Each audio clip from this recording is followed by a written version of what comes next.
Grupo Globo. Já boa noite, mister. Eu queria começar pelo princípio. Como que passou a escolha do time para hoje e por que o senhor preferiu usar o Gabigol hoje em vez de outros titulares? O que determinou a escolha do Gabigol, por exemplo, enquanto o senhor poupou outros jogadores titulares? Bom, boa noite a todos. Mais importante de tudo, que era o nosso grande objetivo, era poder somar 3 pontos aqui com o Grêmio, independentemente dos jogadores que jogassem.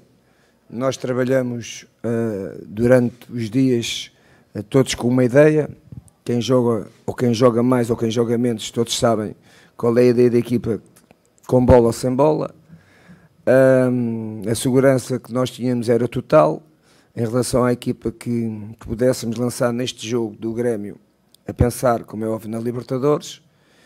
E eu não pus a maioria dos jogadores que têm jogado, portanto, a descansar. Não foi nada disso. O jogo de hoje até sexta-feira tinha mais que tempo para que a equipa pudesse recuperar. Eu só não pus porque sabia, se pusesse os jogadores que normalmente têm jogado e aquela equipa que eu tenho na minha cabeça para jogar a final, perdia 2 dias de treino para preparar o jogo. Ou seja, segunda-feira descansamos, terça-feira não podia trabalhar com esses jogadores porque ainda não tinham recuperado. E no último dia, na sexta-feira, em Lima, já não podemos trabalhar em função do jogo, como vocês sabem. Em princípio, somos capazes de ir ao estádio onde vamos jogar e, portanto, não podemos fazer um trabalho estratégico num campo que não sabemos quem está lá. Portanto, por dia, 2 dias para preparar o jogo e foi essa a causa número 1 de eu não ter lançado todos os jogos. O Gabi, porquê? Porque o Gabi é o melhor, neste momento é o jogador, o melhor goleador do campeonato, é o jogador que queria jogar por tudo, não é? Como todos queriam, mas ele fundamentalmente para continuar a marcar golos. Se eu soubesse que acontecia isto, nem o punha a jogar, mas não sabia, não é? Não sou bruxo. Mas fundamentalmente, respondendo à sua pergunta, foi por causa disso que eu pus o Gabigol a jogar. Aqui, Jorge. Boa noite, Pedro Torre, ESPN Brasil. O Flamengo chegou hoje a 81 pontos, melhor campanha de pontos corridos em 20 clubes, porque nenhum clube tinha conseguido 25 vitórias. E, constantemente, desde que você chegou, vários treinadores brasileiros seguem te criticando. Essa semana, se eu não me engano, o Joel Santana até falou em apenas 3 meses ele já virou o melhor do mundo, algo nesse sentido. Como é que você tem absorvido essas constantes críticas dos treinadores brasileiros com o seu sucesso iminente? E, por favor, sobre o Gabigol, eu te perguntei depois da partida contra o Goiás.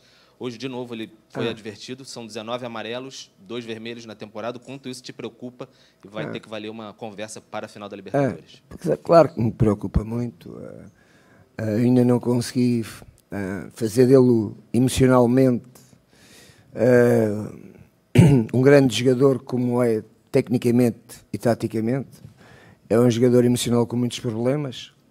Ainda não consegui repor o equilíbrio que tem que ter um grande jogador como ele é.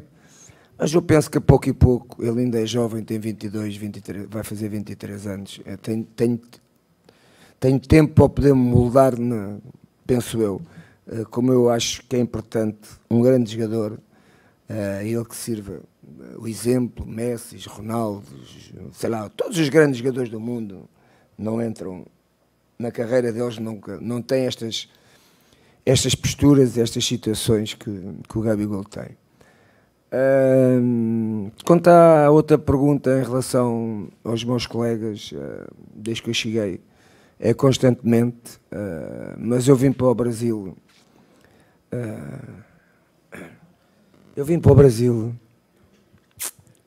Sou um treinador como eles. Vim trabalhar.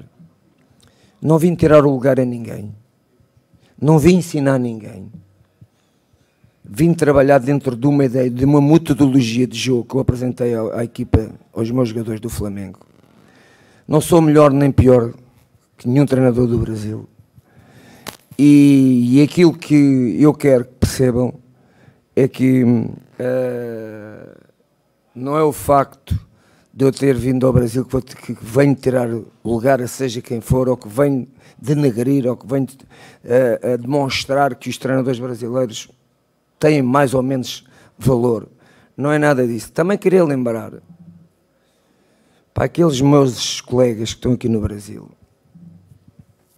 que em Portugal já trabalhou um brasileiro, que chama-se Colar, um grande treinador da seleção portuguesa, acarinhado por todos os treinadores brasileiros, acarinhado por todos os treinadores portugueses. Não estou a dizer pelo povo português, porque eu também sou acarinhado pelo povo brasileiro.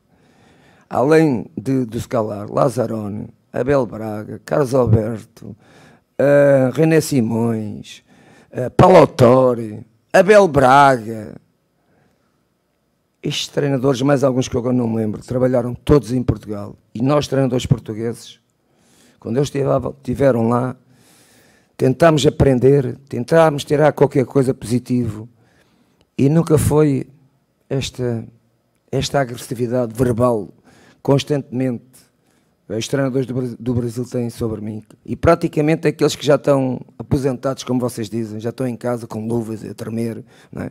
Portanto, não entendo, não é? Não entendo estas mentes fechadas, e espero bem que olhem para mim como um colega de profissão deles, independente de ser português, argentino ou brasileiro.